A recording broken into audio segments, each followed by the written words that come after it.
Mesdames, Messieurs, chers téléspectateurs d'Africa 24, bienvenue. Merci de nous rejoindre dans cette émission, une émission qui reçoit aujourd'hui le ministre ivoirien de l'Agriculture, en même temps porte-parole principal du RHDP, le parti présidentiel, le Rassemblement des fouettistes pour la démocratie et la paix. Monsieur Adjoumani Kwasi Koubena, merci d'avoir accepté notre invitation. C'est moi qui vous remercie. La Côte d'Ivoire est un pays d'agriculture par excellence, mais comment se porte cette agriculture-là aujourd'hui? Cette agriculture se porte très bien. Aujourd'hui, nous sommes un premier producteur mondial du cacao avec plus de 2 200 000 tonnes de production chaque année. Nous sommes premier producteur de noix de cajou avec plus de 800 000 tonnes. Au niveau de la cola, nous sommes premiers. Donc je peux vous dire que malgré la Covid-19, qui a eu quand même des répercussions négatives sur nos rendements, la Côte d'Ivoire se porte bien. La Côte d'Ivoire se porte bien, mais la vraie question est de savoir à qui ça profite, ce joli score-là. Ça profite à qui? À l'État ivoirien, aux producteurs ou à des firmes internationales? Ça profite à tout le monde. D'abord aux producteurs.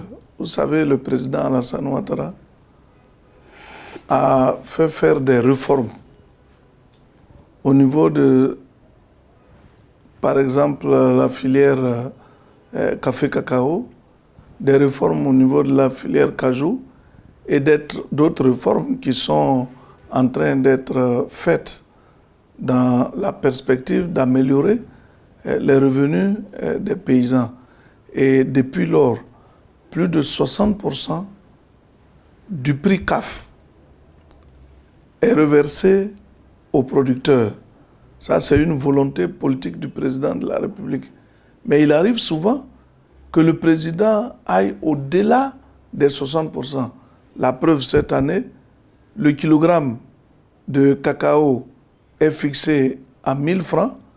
Donc, il est allé bien au-delà des 60%, nous sommes à 76% du prix CAF. Et ce n'est pas seulement dans ce domaine d'activité. Je puis dire aussi que ça profite donc aux multinationales. Beaucoup plus. Beaucoup plus parce que les producteurs se plaignent beaucoup. Oui, ils se plaignent beaucoup, ils estiment qu'ils travaillent, ils sont de plus en plus pauvres, il n'y a pas de mesures d'accompagnement. Et après, c'est le gouvernement qui fixe le prix et qui est à leur désavantage, et c'est les multinationales qui en profitent largement. Les multinationales, certes, en profitent, oui. Mais dans le cadre de nos réformes, oui. Et en liaison avec Ghana Cocoa Board, nous travaillons à faire en sorte que les producteurs, à la fin, vraiment puissent bénéficier véritablement du fruit de leur labeur. Oui, à la fin de Pourquoi à la fin? Pourquoi pas maintenant? Mais quand je dis à la fin donc des activités chaque année, puisque je vous donne un exemple, grâce à notre collaboration, nous avons pu obtenir des multinationales, donc des industriels, une certaine embellie, plus de $400 par tonne de fèves vendues sont reversés aux producteurs. Et ça commence à partir de cette année. Ça veut dire que de plus en plus, l'on vraiment veut mettre au centre de développement agricole le producteur pour qu'il puisse bénéficier davantage du fruit de son travail. Monsieur le ministre, je vais clore le chapitre agriculture en vous posant la question par rapport à la transformation de l'agriculture, parce que c'est ça la vraie finalité. Au lieu de se contenter d'exporter les matières premières, est-ce que vous y avez pensé à une vraie politique de transformation agricole sur place? Mais je vous l'ai dit, le président a fait faire des réformes. Sur la base des réformes, la notion de transformation vient au premier plan. Aujourd'hui, en Côte d'Ivoire, nous sommes premier pays broyeur de fèves de chocolat, fèves de cacao dans le monde. Après nous, vient la Hollande. Donc il y a des efforts qui sont faits. Nous estimons que lorsque il y a de la transformation qui est faite, il y a une plus-value donc du produit et cela va être répercuté sur la population. Je vous donne un exemple. on vend le kilogramme de cacao à 800 francs au niveau des fèves, mais lorsque vous allez dans un supermarché, on vous vend 200 grammes de chocolat à plus de 2000 francs. Et nous disons que la transformation peut permettre donc à nos différents pays de pouvoir disposer de ce dont on a besoin pour satisfaire le producteur. Et en la matière, le Conseil Café Cacao vient donc de mettre en place deux usines qui vont être construites. Le président est allé poser la première pierre l'autre jour à Anyama. Une sera construite à Abidjan et l'autre à San Pedro. Et tout cela pour nous permettre à terme de pouvoir transformer au moins plus d'1 million de notre production au niveau du pays. Monsieur le ministre, nous reviendrons d'ici quelques mois ou quelques années pour voir est-ce que les usines ont été vraiment implantées et est-ce que ça a changé réellement la vie des producteurs. Chers téléspectateurs, nous tenons cette émission en pleine période préélectorale en vue de l'élection présidentielle qui va se tenir le 31 octobre prochain. Notre invité, le ministre Adjoumani, est le porte-parole principal du parti présidentiel, le RHDP. Alors, depuis la déclaration de candidature du président Alassane Ouattara par rapport à cette élection présidentielle, on a comme l'impression que le pays a basculé un tout petit peu dans la contestation. Est-ce que, à des moments donnés, au regard de tout cela, vous vous dites on aurait dû choisir quelqu'un d'autre afin d'éviter au moins ces contestations? Au RHDP, nous avons décidé, à partir du moment où le candidat qu'on avait désigné à l'époque, le Premier ministre Amadou Gon Coulibaly, paix à son âme, n'était plus, nous avons décidé, dis-je, que notre candidat soit le président Alassane Ouattara. Nous assumons ce choix parce que nous estimons que le président Alassane Ouattara est éligible puisque nous sommes dans la Troisième République et nous avons vraiment, sur ce sujet, nous avons donné tous les arguments possibles. Et Dieu merci, le Conseil constitutionnel vient de nous donner raison en autorisant que le président Alassane Ouattara effectivement mais le Conseil constitutionnel vous a donné candidat. raison, mais dans le même temps, ce Conseil essuie des critiques aussi. Oui, mais c'est le Conseil constitutionnel qui est habilité à donner le verdict en ce qui concerne donc les différentes candidatures qui ont été déposées. La nôtre a été acceptée, nous en sommes contents et nous sommes sur le terrain en train de battre campagne. Les autres se sont adonnés à des contestations, mais eux-mêmes ils se rendent compte qu'ils se sont trompés. Aujourd'hui... Ils se sont trompés en quoi faisant? Ah oui, mais regardez toutes ces contradictions constatées ça et là. Entre eux-mêmes, il y a des palabres à n'en plus finir. Et pendant ce temps, le RHDP est en train de faire du travail de terrain. Nous faisons le porte-à-porte. Nous sommes en train de vendre notre candidat et nous sommes engagés pour battre n'importe quel candidat qui voudra participer à ces élections. Il est de leur droit de contester, mais il est de notre droit d'aller sur le terrain battre campagne. Nous avons parlé du Conseil constitutionnel, mais pas que ça. La Commission électorale aussi est sous les feux des critiques. Et au vu de tout cela, on sent que l'opposition demande à ce qu'on aille à un dialogue afin d'avoir une élection qui ne souffrira d'aucune contestation. Qu'est-ce que vous répondez à ça? Mais on a toujours fait le dialogue. Vous êtes témoin. Vous êtes témoin de l'histoire de la Côte d'Ivoire. À un moment donné, il a été mis en place une plateforme à partir de laquelle il y a eu des négociations qui ont été opérées. Tous les partis politiques étaient donc présents au départ, mais à un moment donné, d'autres ont claqué la porte, ils en sont sortis.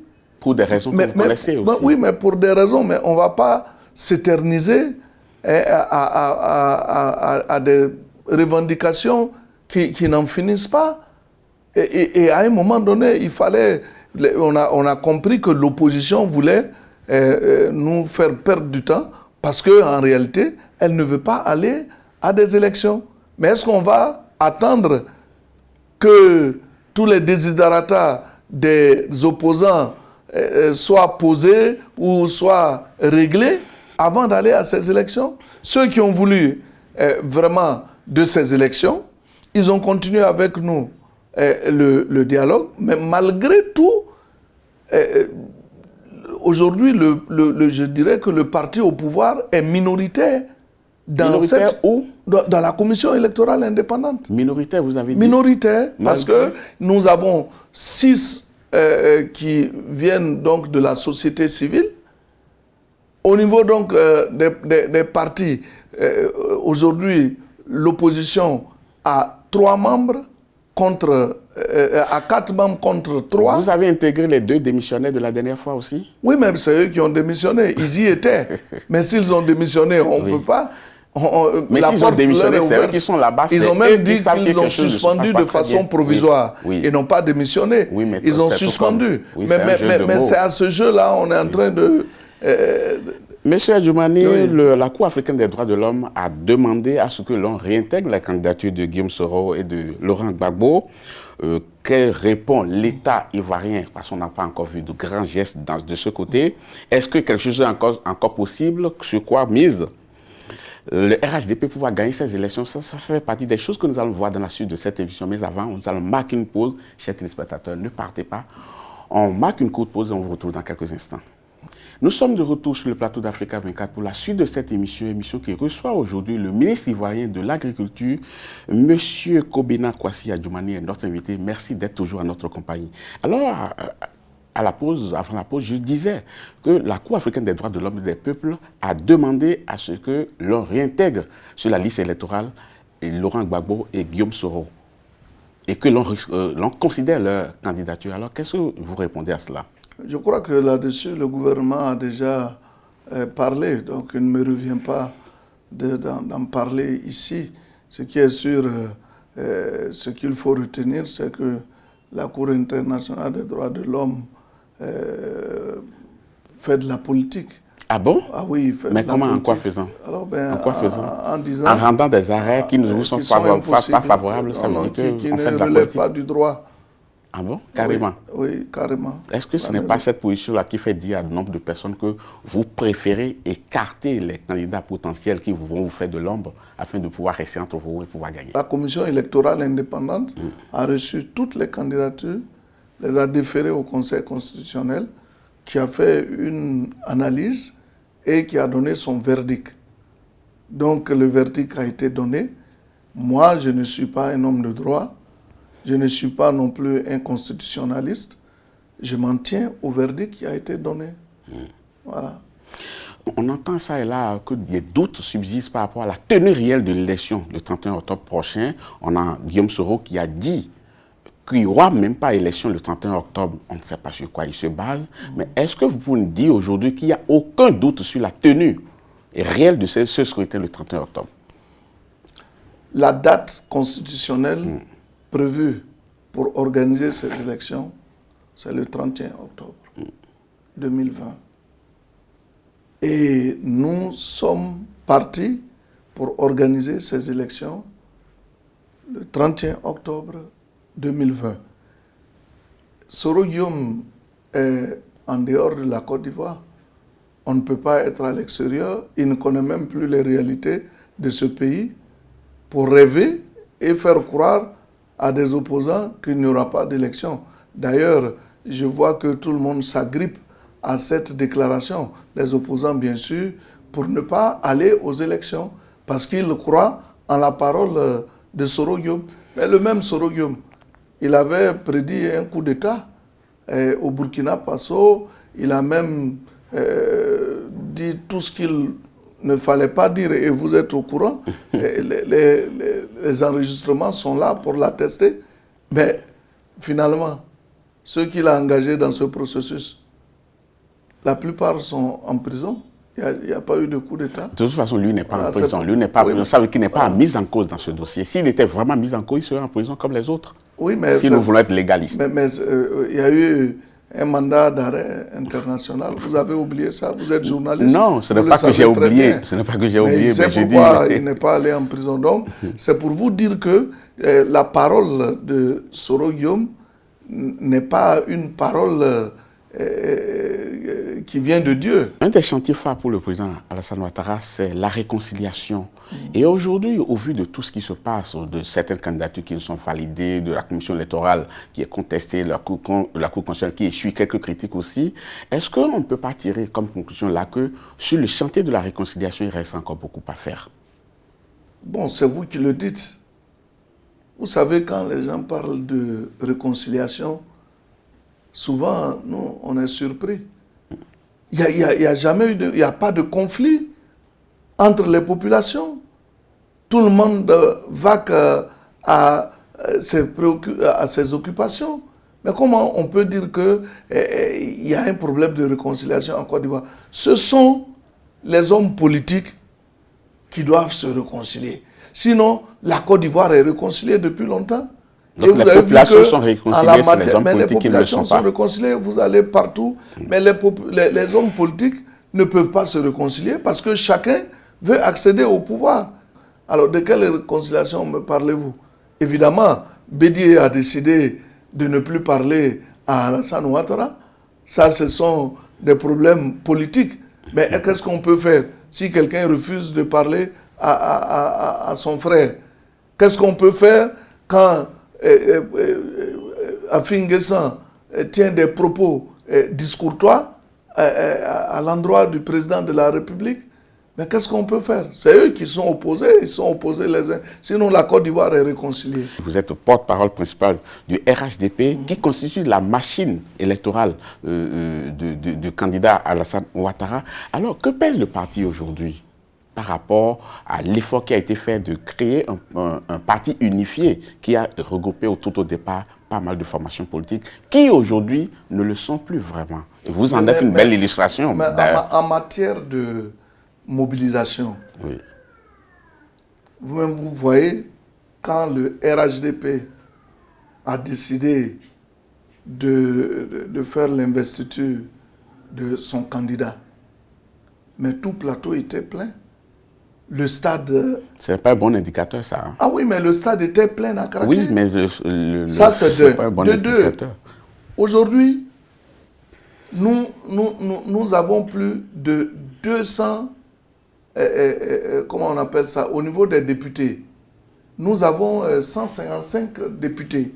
Au niveau des mairies, nous sommes les premiers. Au niveau des conseils régionaux, nous sommes premiers. Au niveau des sénateurs, nous sommes premiers. Mais ce sont des indicateurs qui disent que ces élections-là, nous allons les gagner. Monsieur le ministre, l'interdiction de manifester vient d'être prorogée jusqu'au 14 octobre prochain. Mais dans le même temps, il y a l'opposition qui projette une manifestation dans les locaux du stade Félix Houphouët-Boigny. On se demande pourquoi d'abord proroger l'interdiction de manifester? Est-ce qu'il y a une raison particulière? C'est vrai qu'officiellement, on parle de raisons sanitaires. Quand il y a eu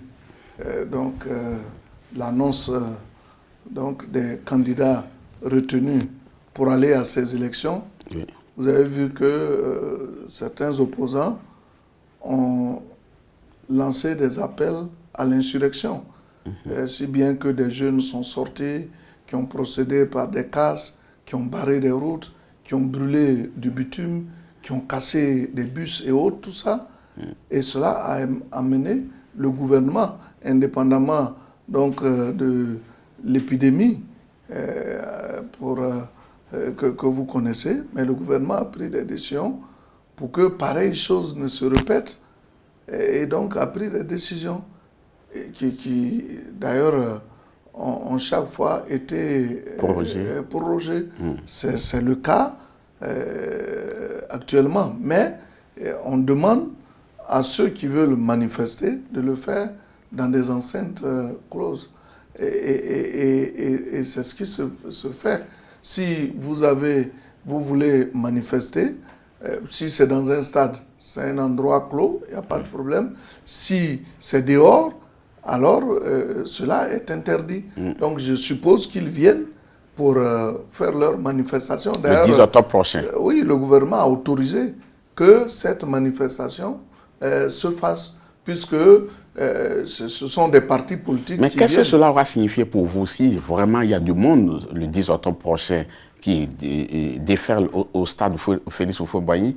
Quel indicateur ça donne pour vous?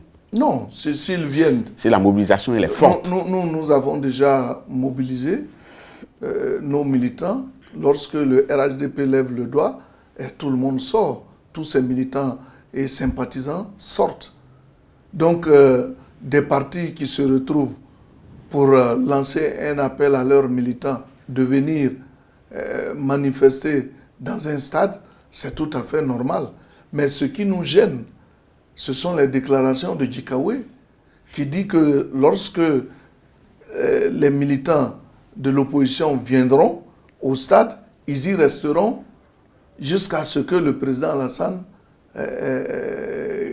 parte du pouvoir. Alors là, ils ont une autre idée derrière la tête. C'est ce que nous décrions. Et nous leur disons que lorsque vous demandez la salle, c'est pour un temps déterminé. Les portes seront ouvertes à 7 heures, mais elles seront fermées à 17 heures.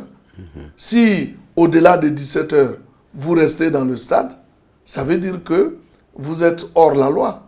Et quand vous êtes hors la loi, vous devez donc subir les conséquences des actes que vous allez poser. Et donc nous lançons un appel à l'endroit de l'opposition de faire attention. Parce que vous ne pouvez pas utiliser les enfants d'autrui à venir dans un stade et alors que vous ne leur avez même pas expliqué le bien fondé de leur déplacement et dire bon, on est venu, on veut faire de l'insurrection, on veut faire ceci, non, cela. Pas du tout, ceux qui arrivent... Alors moi je demande donc à Djikaoué, oui, qui a lancé l'appel, qu'il soit le premier à être devant. Que Bédié, lui également, qui a demandé qu'il y ait la désobéissance civile, soit devant. Si eux, ils ne peuvent pas le faire, qu'ils fassent venir leurs enfants.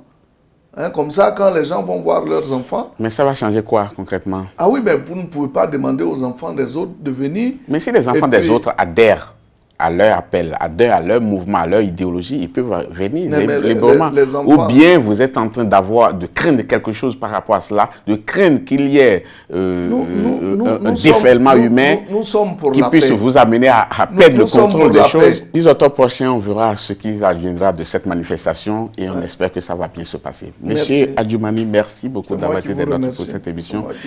Chers téléspectateurs, ce sera tout pour cette émission. Merci de l'avoir suivi. Nous vous donnons rendez-vous très bientôt pour un autre numéro. À bientôt.